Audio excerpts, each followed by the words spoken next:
জয়পুরহাটে টানা বৃষ্টির পানিতে ডুবেছে সদ্য বপন করা আগাম আলু আর পেঁয়াজের ক্ষেত।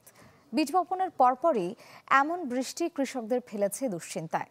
লাভের আশায় আগাম ফসল আবাদে মাঠে নামলেও প্রকৃতির প্রতিকূলতায় ভেঙেছে কৃষকের স্বপ্ন।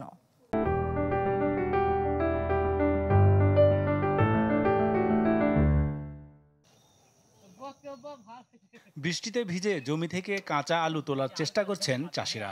যে আলু তারা তুলছেন সেটি বপন করা হয়েছিল মাত্র দুদিন আগে।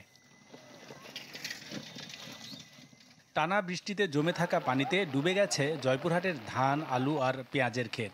মাঠের বীজে দেখা দিয়েছে পচনের লক্ষণ। আলু এসি বিঘা করে বিঘা, এখন হঠাৎ করে বৃষ্টি আমাদের সব জমি একবারে মার গিয়েছে। এখন আমরা দিশাহারা পড়ে গেছি। আমার আলু আছে 1.5 বিঘা মাটি এবং পেঁয়াজ আছে আমার 10 কাঠা। আপাতত সবগুলি বৃষ্টির পানিতে ভাসতেছে। কৃষকরা বলছেন এমনিতেই এই বছর আলুর দাম পাননি। এবার ফসল নষ্ট হলে বড় ধরনের ক্ষতির মুখে পড়বেন তারা। আমন ধান ঘরে তুলতে পারবেন কিনা তা নিয়েও আছেন দুশ্চিন্তায়। ধান লাগাইছি, ধান কাটবো, গৃহস্থ মানুষ, ধানও সব শুয়ে পড়ে গেছে, ধানও হবার নয়, আমরা অনেক ক্ষতিগ্রস্ত। এই পেঁয়াজের বীজ ফেলাইছি, তাকে এই বৃষ্টির পানি থেকে একদম সব শেষ।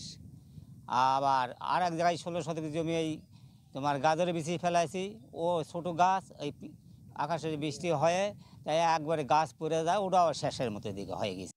চলমান বৃষ্টিতে আগাম রবি শস্যের কিছু ক্ষতি হবে বলে জানায় কৃষি সম্প্রসারণ অধিদপ্তর। রবি শস্য মূলত একটু উঁচু বা মাঝারি জমিতে চাষ করা হয়ে থাকে।